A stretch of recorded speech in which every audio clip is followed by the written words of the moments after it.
തിരുവനന്തപുരം വിഴിഞ്ഞം മുക്കോലയിലാണ് ഈ കൊടുംക്രൂരത. ഇന്നലെ രാത്രി മുതൽ പശുക്കളെ മുക്കോല പെട്രോൾ പമ്പിന് സമീപം പോസ്റ്റിൽ കെട്ടിയിട്ട നിലയിലാണ്. കയർ കുറുക്കി കെട്ടിയതിനാൽ പശുക്കൾക്ക് കിടക്കാൻ പോലും പറ്റാത്ത സാഹചര്യം. മണിക്കൂറുകളോളം ഒരേ നിൽപ്പ്. വെള്ളവുമില്ല, ഭക്ഷണവുമില്ല. ഒടുക്കം വിശപ്പ് സഹിക്കവയ്യാതെ കെട്ടിയിട്ട ഇടത്തെ പ്ലാസ്റ്റിക്കും റെക്സിൻ വേസ്റ്റും തിന്നുകയായിരുന്നു പശുക്കൾ.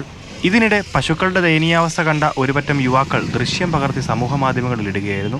വാർത്തയറിഞ്ഞ് മൃഗസംരക്ഷണ പ്രവർത്തകർ എത്തിയെങ്കിലും ബുദ്ധിമോശം മനസ്സിലാക്കിയ ഉടമ പശുക്കളെ അഴിച്ചുകൊണ്ടുപോയി. അന്യ സംസ്ഥാനങ്ങളിൽ നിന്ന് ലോറിയിൽ കുത്തിനിറച്ചാണ് പശുവിനെയും എരുമയും അടക്കം ജില്ലയിലെത്തിക്കുന്നത്. പിന്നീട് ജില്ലയുടെ വിവിധ ഭാഗങ്ങളിൽ അറവുശാലകളിലേക്ക് കൊണ്ടുപോവുകയാണ് പതിവ്. മാതൃഭൂമി ന്യൂസ്, തിരുവനന്തപുരം. ഗൂഗിൾനാഥ് ഉണ്ടോ? അപ്പം നമുക്ക് ഗൂഗിളെ എന്തായാലും കന്നുകാലികളുമായിട്ട് തന്നെ ഉടമ മുങ്ങിയെന്നാണല്ലോ പറഞ്ഞത്. വല്ലാത്ത കഷ്ടമാണ്. നമുക്കറിയാലോ, ഇപ്പോൾ എത്രയോ ക്യാമ്പയിനുകളൊക്കെ ആയിട്ട് തന്നെ നമ്മളൊക്കെ വാർത്തകൾ എത്തിച്ചിട്ടുള്ളതാണ്. തിങ്ങി നിറച്ച് അല്ലെ അട്ടിയിട്ട പോലെ കന്നുകാലികളെ കൊണ്ടുവരുന്നതും ഒക്കെ തമിഴ്നാട്ടിൽ നിന്നൊക്കെ വാഹനത്തിൽ കൊണ്ടുവരുന്നതൊക്കെ പലതവണ വാർത്തകളായിട്ടുള്ളതാണ്. കാലൊടിഞ്ഞും കൈയൊടിഞ്ഞും അല്ലെങ്കിൽ മേലൊക്കെ മുറിവുകളുമായിട്ടൊക്കെ നരകിക്കുന്ന രീതിയിൽ കൊണ്ടുവരുന്നൊക്കെ കണ്ട. പക്ഷേ ഇതിനൊന്നും മാറ്റമില്ല. ഇങ്ങനെ വാർത്ത വരും, പെട്ടെന്ന് കുറച്ച് പരിശോധന നടക്കും, പിന്നെ വീണ്ടും എല്ലാം പഴയ പോലെ ആകുന്നു എന്നാണ്. നമ്മൾ എത്രയോ സംഭവങ്ങൾ അത് കാണുന്നതാണ്.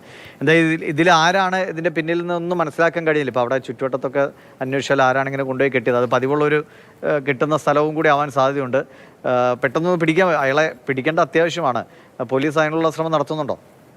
പക്ഷേ ഈ വാർത്ത സമൂഹ മാധ്യമം വഴി പ്രചരിച്ച സമയത്ത് നമ്മുടെ ഒരു പ്രാദേശിക ലേഖകൻ പറഞ്ഞു, ഇത്തരത്തിൽ അവിടെ രാത്രിയും ഞാൻ ഇതുവഴി പോകുന്ന സമയത്ത് 6-7 പശുക്കളെ കെട്ടിയിട്ടിരിക്കുന്ന നിലയിൽ കണ്ടു.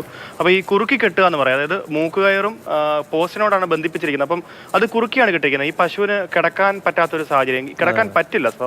അപ്പം അങ്ങനെ ഒരു സാഹചര്യത്തിലാണ് ആ പശു നിൽക്കുന്നത്. ഒപ്പം തന്നെ കഴിക്കാൻ വേണ്ടി മാത്രം ഒന്ന് തല കുനിക്കാൻ പറ്റുന്ന ഒരു സാഹചര്യം മാത്രമാണ് ആ പശുക്കൾക്കുള്ളത്. അപ്പം അത് കഴിച്ചുകൊണ്ടിരിക്കുന്നത് അവിടെ റെക്സിൻ വേസ്റ്റുകൾ കിടപ്പുണ്ട്. ഈ നമ്മുടെ സോഫ സെറ്റ് അടക്കം നിർമ്മിക്കുമ്പോൾ ഉണ്ടാകുന്ന വേസ്റ്റ് റെക്സിൻ, അതാണ് ഈ പശു കഴിച്ചുകൊണ്ട് നിൽക്കുന്നത്. അപ്പം രാത്രി പോയ സമയത്ത് നമ്മുടെ ലേഖകൻ ഇത് കാണുന്നു, രാവിലെ വരുന്ന സമയത്തും ഇത് കാണുന്നു. അപ്പം സ്വാഭാവികമായിട്ടും അറവുശാലയിലേക്ക് കൊണ്ടുപോകുന്ന ആടുമാടുകളാണെന്ന് അദ്ദേഹം കരുതിയിരുന്നു.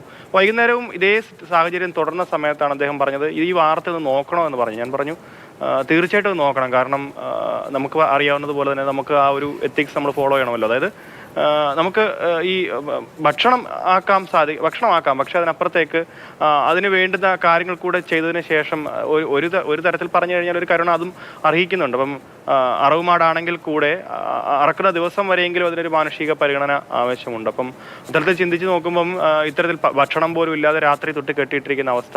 അപ്പോൾ ഈ തിരുവനന്തപുരത്ത് ഇത്തരത്തിൽ ഒരുപാട് വാർത്തകൾ വരുന്നുണ്ട്. ഈ അടുത്ത കാലത്താണ് പെറ്റ് ഷോപ്പിന് തീ വെച്ചു എന്നുള്ളൊരു വാർത്ത കൂടെ വരുന്നത്. അപ്പോൾ അതൊക്കെ കൂടെ കൂട്ടി വെക്കുമ്പം നമ്മുടെയൊക്കെ മനുഷ്യത്വം എവിടെയോ പോയി മറഞ്ഞതായിട്ടൊക്കെ പലപ്പോഴും തോന്നും. ഇത് ഒരു പക്ഷേ ഇതിന് നെഗറ്റീവ് കമൻറ്റുകളൊക്കെ വന്നേക്കാം, നിങ്ങൾ കഴിക്കുന്നതല്ലേ എന്നൊക്കെ. ശരിയാണ്, കഴിക്കാം. ഭക്ഷണം ആർക്കും വിലക്കാൻ സാധിക്കുന്നതല്ല. അത് ഭക്ഷണമാക്കുന്നതിനും കുഴപ്പമില്ല. പക്ഷേ അതിനപ്പുറത്തേക്ക് അത് ആ കൊല്ലുന്ന ദിവസം വരെയെങ്കിലും അതിനൊരു മാനുഷിക പരിഗണന മനുഷ്യൻ കൊടുക്കേണ്ടതായിട്ടുണ്ട്. ഒപ്പം ഭക്ഷണമെങ്കിലും കൊടുത്തതിന് ശേഷമായിരിക്കാം. ഇതിപ്പോൾ ഈ ഡിവിഷ് പറഞ്ഞതുപോലെ തന്നെ ഉടമ വാർത്ത അറിഞ്ഞ് അത് വലിയ രീതിയിൽ സമൂഹ മാധ്യമങ്ങളൊക്കെ പ്രചരിച്ചു. ആ സമയത്ത് ഈ വാർത്ത തനിക്ക് തിരിച്ചടിയാവുമെന്ന് കണ്ട ഉടമ, ആരാണോ ഉടമ എന്നുള്ളത് കൃത്യമായി അറിയില്ല, ഉടമ 6-7 പശുക്കളെയും അഴിച്ചുകൊണ്ട് അവിടെ നിന്ന് പ്രദേശത്ത് നിന്ന് മുങ്ങുകയാണ് ചെയ്തത്. എന്തായാലും അയാൾക്ക് വേണ്ടിയുള്ള തെരച്ചിൽ നിലവിൽ പോലീസ് അടക്കം CCTV കേന്ദ്രീകരിച്ചുകൊണ്ട് നടത്തുകയാണ്.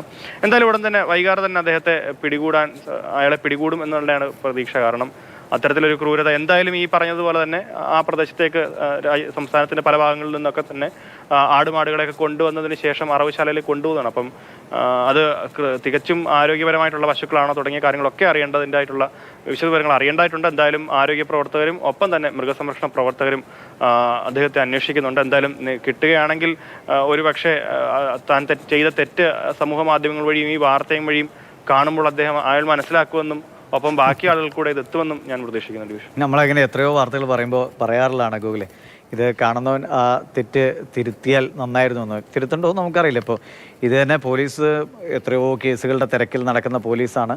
ഇതൊക്കെ അവർ വിട്ടുകളയാനേ സാധ്യതയുള്ളൂ എന്നതാണ് ഒരു യാഥാർത്ഥ്യം. ഇനി മൃഗസംരക്ഷണ സംഘടനകളോ മറ്റോ നിരന്തരം ഇതിന് പിന്നാലെ പോയാൽ എന്തെങ്കിലും സംഭവിച്ചാലായി എന്നതാണ്. അപ്പോൾ ക്രൂരത ഏതറ്റം വരെയും എന്ത് കാണിച്ചിട്ടാണെങ്കിലും എൻ്റെ കീശ ഇങ്ങനെ അല്ലേ 100-ൻ്റെയും 2000-ൻ്റെയും 2000 ഇപ്പം ഇല്ല 500-ൻ്റെയും നോട്ടുകൾ ഇങ്ങനെ വന്ന് നിറഞ്ഞാൽ മതി എന്ന് വിചാരിക്കുന്നവർ ഉള്ളിടത്തോളം കാലം ഈ ക്രൂരതകളൊക്കെ തുടരും.